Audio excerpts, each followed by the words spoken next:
சிவபெருமானுக்கு உகந்த சோமவார விரதத்தை கார்த்திகை மாதம் முதல் திங்கட்கிழமையில் தொடங்கி ஆண்டு முழுவதும் கடைபிடிக்க வேண்டும். அப்படி இல்லை என்றால் சித்திரை, வைகாசி, ஆவணி, மார்கழி முதலான மாதங்களில் வரும் முதல் திங்கட்கிழமையில் தொடங்கி தொடர்ந்து கடைபிடிக்கலாம்.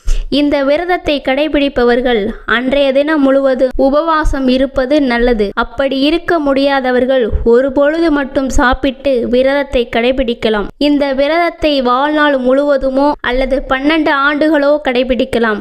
அதுவும் இயலாதவர்கள் கார்த்திகை மாதத்தில் மட்டுமாவது இந்த விரதத்தை அனுஷ்டிப்பது நலம் தரும். சோமவார விரதத்தை கடைபிடிக்க நினைப்பவர்கள் திங்கட்கிழமை தோறும் அதிகாலையில் எழுந்து வீட்டின் பூஜை அறையில் சிறிய அளவில் இருக்கும் சிவலிங்கத்திற்கு பூக்கள் சூட்டி உங்கள் நெற்றியில் திருநீறு பூசிக்கொள்ள வேண்டும். சர்க்கரை பொங்கல், பாயாசம் போன்ற உணவுகளை படைத்து சிவனுக்கு நைவேத்தியம் செய்து சிவ மந்திரங்கள், சிவபுராணம் போன்றவற்றை படித்தல் வேண்டும்.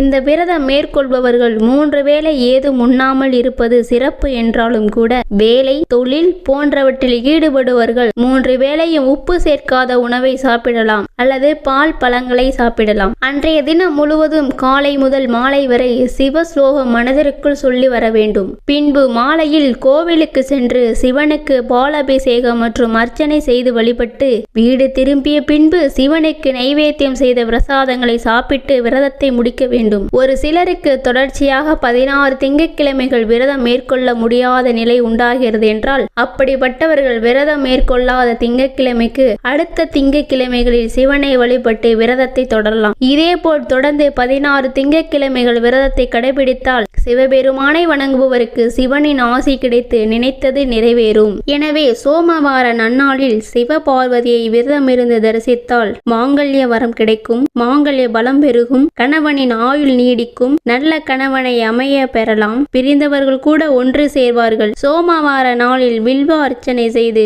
சிவ வழிபாடு செய்தால் சீரும் சிறப்புமாக வாழலாம். களத்திர தோஷம், மாங்கல்ய தோஷம் உள்ளவர்கள் கூட இந்த விரதத்தை கடைபிடித்தால் நிச்சயம் நல்ல பலன் கிடைக்கும்.